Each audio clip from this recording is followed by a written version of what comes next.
You don't breathe the air at Point Cruz. You drink it. It hangs over the jungle floor like a wet, gray wool blanket trapped under the triple canopy. It's 95 degrees in the shade with 100% humidity. But it's the smell that hits you first. It isn't just the smell of a swamp. It's a thick, sweet, biological slurry of rotting vegetation, stagnant black water, and bodies that have been baking in the sun for 3 days. The Marines didn't just call it bad. They had a specific word for it. They called it fecaloid. It smells like the earth itself has gangrene. And if the heat didn't break you, the nights would. Total blackout.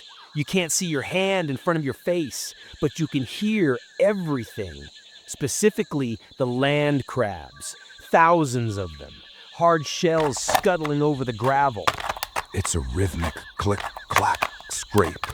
To a sleep-deprived brain, starving and riddled with fever, that sound is indistinguishable from the tactical movement of an infantry squad. Every clack sounds like a bolt sliding forward. Every scrape sounds like a boot stepping on a twig. You lie there in the mud, staring into the pitch black, adrenaline pumping, convinced that the whole Japanese army is crawling toward your foxhole. You don't sleep. You just wait for the muzzle flash. This environment was the first enemy.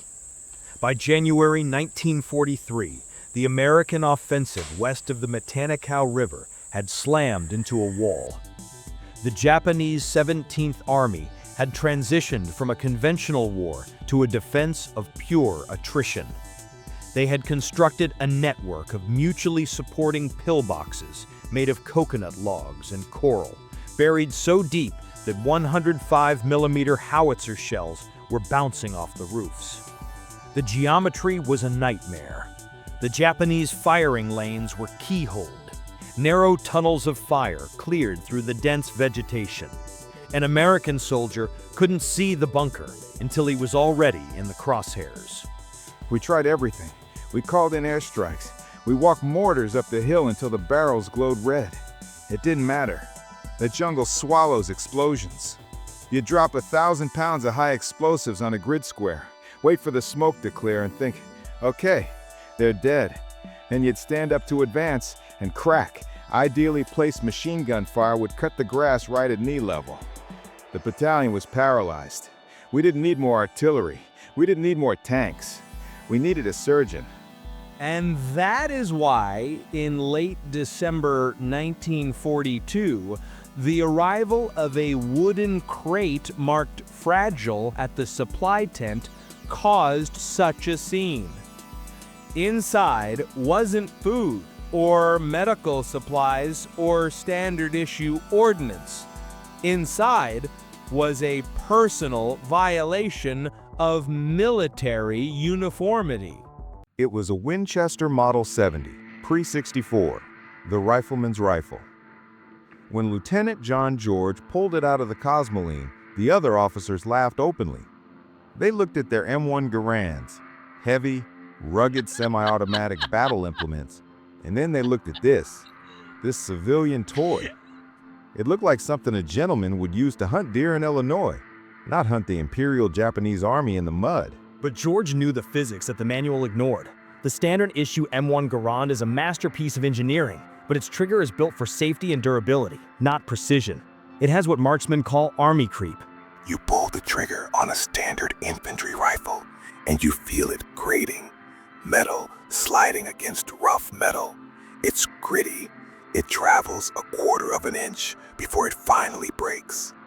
In that split second of travel, while you're fighting the spring tension, your aim wanders just a fraction of a degree. At 300 yards, that fraction is the difference between a hit and a miss. The Winchester was different. It was a precision instrument. The trigger on that Model 70 doesn't creep. It doesn't travel. You apply pressure, 2 pounds, 3 pounds, and then snap, like a glass rod breaking. No movement, just thought translated into action. And then there was the optic. A Lyman Alaskan 2.5 power scope. Thin tube. Small ocular. To the supplies sergeant, it looked fragile. To the commanding officer, it looked like a breach of protocol. They told him to leave his mail-order sweetheart in the tent and carry a real weapon. They told him the jungle would eat that Woodstock alive. They mocked him. George didn't argue. He just slung the Winchester over his shoulder, grabbed a bandolier of illegal, hand-loaded soft-point ammunition, and walked into the tree line. The laughing stopped exactly 4 hours later. January 22nd, 0917 hours. The mocking is over. Now it is just geometry. George is crouched in the ruins of a Japanese bunker, 240 yards from a massive banyan tree grove. This is the time dilation zone. For 3 hours, the war stops being about movement and becomes purely about biology, staying still while the ants bite you, keeping the sweat from dripping onto the lens. He's looking through that Lyman Alaskan scope. Now, you have to understand, 2.5 power magnification is nothing by modern standards. It barely brings the target closer. At 240 yards, a man's head is the size of a pinhead. The heat haze, the mirage, is shimmering off the jungle floor, making the trees look like they're underwater. Your eye starts to burn from squinting. You blink, and you miss it. The problem is the wind. The jungle breathes. Every leaf, every frond, every vine is constantly swaying in a chaotic, rhythmic dance. To find a sniper, you don't look for a man. You look for a physics violation. George freezes. He sees it 87 feet up in the central banyan. A single branch moves left. The wind is blowing right. Nature doesn't make mistakes like that. That isn't a branch.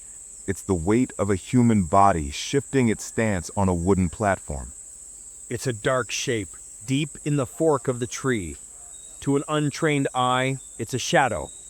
To George, it's a target facing east, watching the supply trail, waiting for a careless American officer to light a cigarette.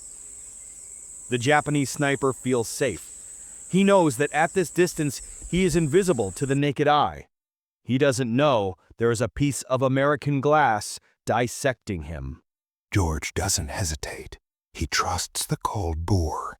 He centers the thin crosshair on the center mass of the shadow.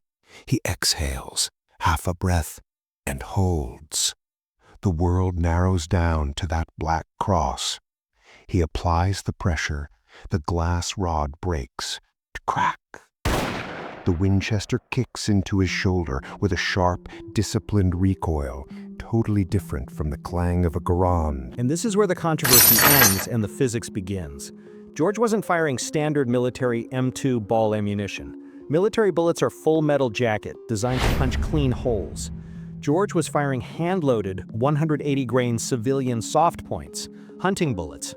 When a military bullet hits a man, it drills a hole. When that soft point hit the sniper, the lead tip deformed instantly. It didn't drill, it mushroomed. It expanded to the size of a dime, dumping 2,000 foot-pounds of energy into the target in a fraction of a second. It didn't just kill him, it threw him. 240 yards away, the shadow jerks violently backward, knocked off the platform by the sheer kinetic transfer. The laws of gravity take over. George stays on the scope. He doesn't cheer. He works the bolt. Shh, clack. The empty brass cartridge spins out, smoking in the humid air. Shh, thunk. A fresh round slides into the chamber. Pause 1 second. He waits, because the jungle is never empty. Where there is one ghost, there are always two. Pause 0.5 seconds. Standard sniper doctrine is binary: shoot and relocate. Once you fire, you have revealed your position. The math says you have less than 30 seconds before counterfire erases your grid square. But George stays put. He knows something about the enemy's order of battle. Japanese snipers in the Pacific didn't work alone. They worked in hunter-killer pairs.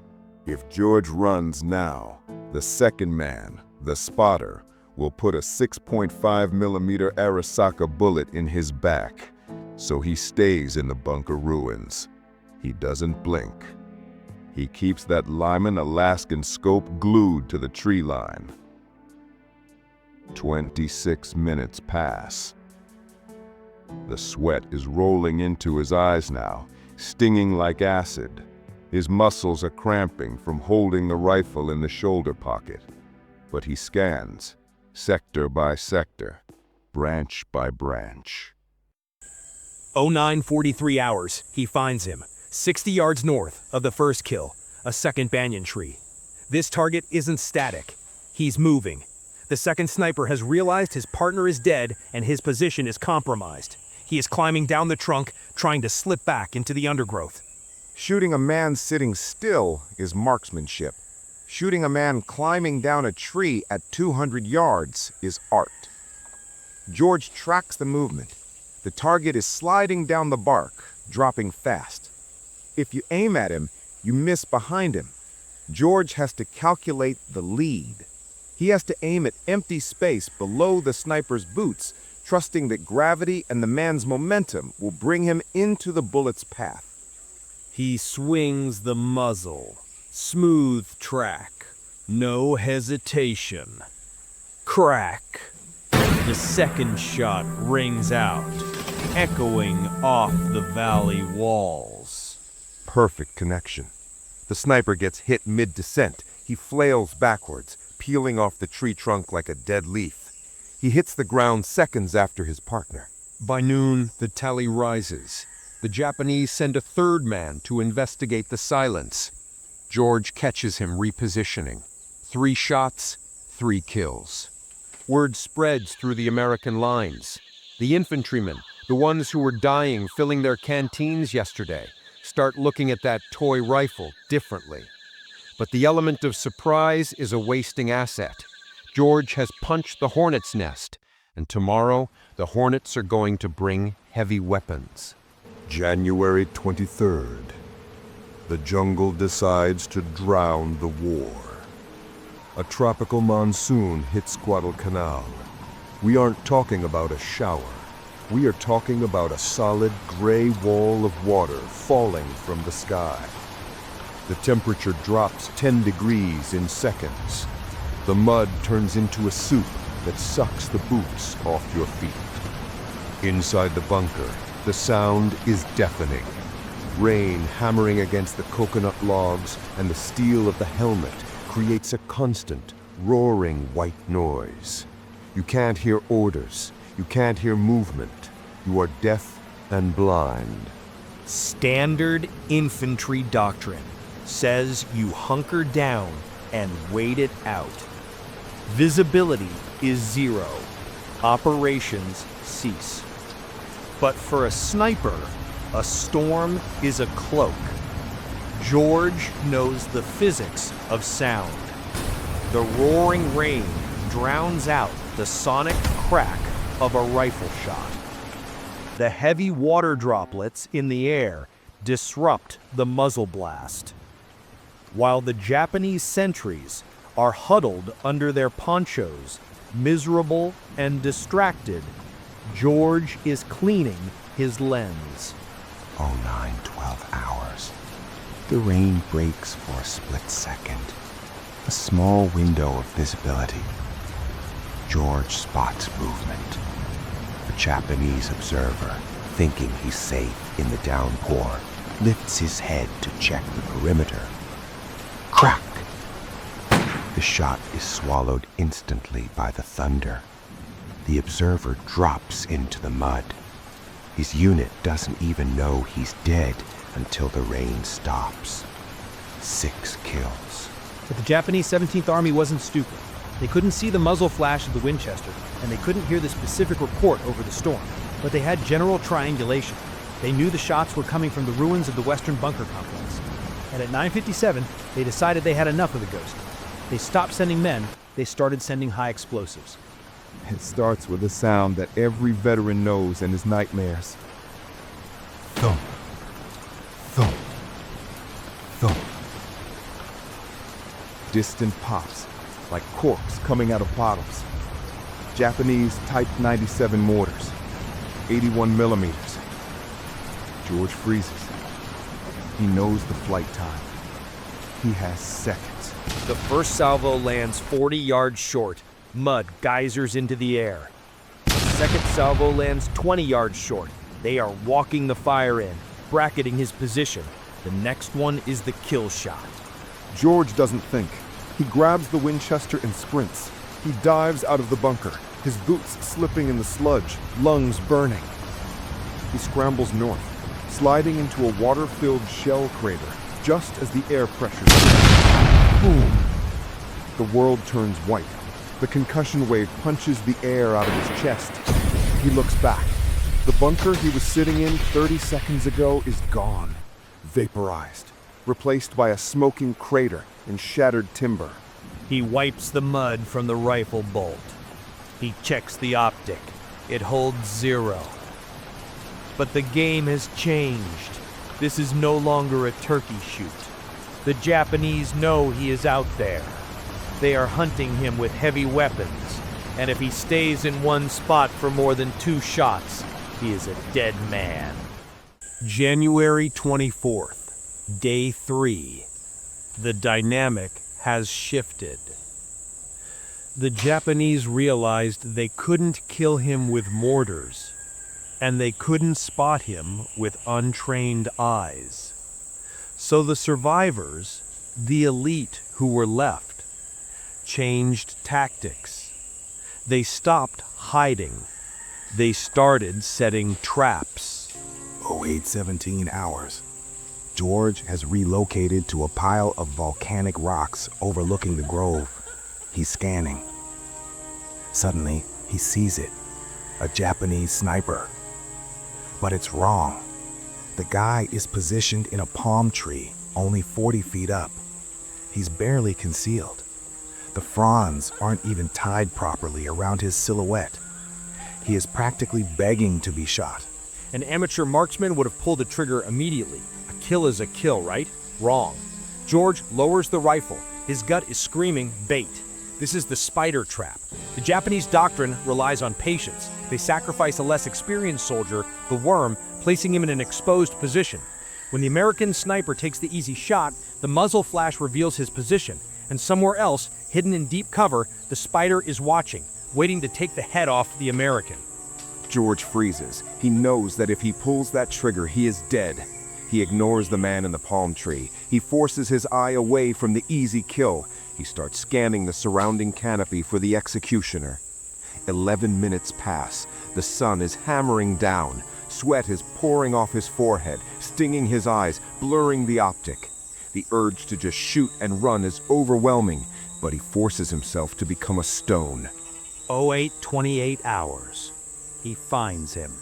70 yards to the left of the bait, high in a massive banyan tree, wrapped in vines. The master sniper. He isn't looking at the trail. He is looking at the likely firing positions. His rifle is shouldered. He is waiting for George. Now George has a physics problem. If he shoots the master first, the bait might see the flash and radio for mortars. If he shoots the bait, the master will kill him. So George decides to use their own psychology against them. He calculates the human reaction time. George settles the crosshairs back on the bait in the palm tree. Crack! The decoy falls from the palm. Immediately, instinctively, the master sniper in the banyan tree hears the shot and jerks his head to the right to see his partner fall. That movement betrays him. George is already moving. He cycles the bolt. Clack, clack! And swings the rifle 70 yards left in one smooth motion. The master sniper is still turning his head, shocked. George settles the crosshair on the moving shape. Crack! The second bullet catches the master before he can look back. 2 shots, 2 kills, the trap dismantled. January 25th, day 4. 10 snipers are dead. The jungle has gone quiet. George knows the math. Intelligence reports confirmed 11 elite shooters in the sector. That means there is one left. The survivor. The best of them. George is no longer in the rocks. He has moved to the lowest point in the terrain, a shell crater filled with 3 feet of stagnant rainwater, oil, and mud. This is the swamp monster phase. George slides into the water. It's cold, slimy, and smells of copper and rot. He submerges until only his nose and eyes are above the surface, like a crocodile. He has to hold the Winchester up above his head to keep the muddy water out of the action. He waits. An hour passes. Leeches are attaching to his legs. He doesn't move. 0947 hours. George makes a mistake. He is scanning the trees, looking for the 11th sniper high up. But the 11th man didn't climb. He learned. He realized that the American ghost was killing everyone who went into the canopy. So the last sniper stayed on the ground. He can't see them yet, but he knows they're close. He catches a scent on the humid air. It cuts through the smell of the swamp. It isn't rot, it's medicine. Japanese snipers often rub their uniforms with camphor oil from the kusanagi tree to repel insects and mask their body odor. It has a sharp, stinging smell like eucalyptus. To George, it's the smell of a predator. The wind shifts, the camphor smell hits him, and he freezes. George catches movement, not in the branches, but in the ferns. 60 yards out. A Japanese sniper and a spotter crawling on their bellies, flanking George's old position at the rocks. They're hunting him, and they are good. They move silently, weapon stocks tight against their shoulders. They crawl right past the crater. They are 20 yards away. 10 yards. They don't look at the pool of dirty water. Why would they? Nothing human could be hiding in that filth. They pass him. Their backs are exposed. George realizes the math. 2 targets, bolt-action rifle, 5 rounds in the magazine. If he misses the first shot, the second man will spin around and unload a semi-automatic Nambu pistol or an Arasaka into the water before George can cycle the bolt. He needs perfect mechanical execution. George rises from the water. Mud streams off his helmet. Water pours from his uniform. He shoulders the wet rifle. The Japanese spotter is closest. Crack! The spotter drops instantly. Now, the race against time. The master sniper hears the shot behind him. He spins around, raising his rifle. George grabs the bolt handle. Up, back, forward, down. The movement is a blur. The brass flies into the water. He acquires the turning target. Crack! The master sniper falls backward, his finger tightening on the trigger, sending a round harmlessly into the sky. 11. The sector is clear. The snipers are gone. But the gunshot didn't just kill the enemy. It rang a dinner bell. And now the infantry is coming. The jungle should be silent, but it isn't. George is still in the water, heart hammering against his ribs like a trapped bird. He's reaching for a stripper clip to reload, but his hands are shaking. Then he hears it. Voices. Not the disciplined silence of snipers. This is shouting, crashing branches, equipment rattling. It's an infantry recovery team, 6 men, coming to collect the bodies of the masters. This is the nightmare scenario. A sniper's primary defense is distance. George has 0 distance. He's trapped in a hole in the ground, armed with a 5-round bolt-action rifle against a squad equipped with Arisaka Type 38s and bayonets. He drops back under the brown water. He holds his breath. He watches the rim of the crater. 10:31 hours. A boot slams into the mud at the edge of the pit. A Japanese soldier looks down. For a split second, time stops. The soldier sees the eyes staring up from the water. He opens his mouth to scream. George explodes upwards. He doesn't aim, he points. Boom! At point-blank range, the soft-point bullet hits the soldier in the chest with the force of a sledgehammer. He falls into the crater, splashing boiling hot water and mud over George. Chaos. George works the bolt. Clack, clack. Two more silhouettes appear at the rim, bayonets fixed. George fires. One drops. Clack, clack. He fires again. The second one spins away, clutching his shoulder. Clack, clack. He pulls the trigger on the next shadow. Click. The firing pin hits empty air. The magazine is dry. There is no time to reload, no time to think. George scrambles up the muddy bank on the north side, clawing at roots, slipping on the blood and slime. Bullets start snapping through the air around him. Zing, zing, thwack, hitting the trees, kicking up dirt. He runs. He doesn't run like a soldier. He runs like a prey animal. He crashes through vines that tear at his face. He hurdles fallen logs. His lungs are burning like he swallowed fire. He runs for 90 seconds straight, fueled by pure adrenaline. He dives into a dry ravine, pressing his face into the dirt, waiting for the footsteps. But the jungle behind him is just confused shouting. They aren't following. They are regrouping around their dead. George checks the Winchester. It's caked in mud. Steam is rising from the barrel. The action is jammed with grit. He is alive, but the war is over for today. 11:13 H-hours. George stumbles into the American perimeter. He walks straight to battalion headquarters.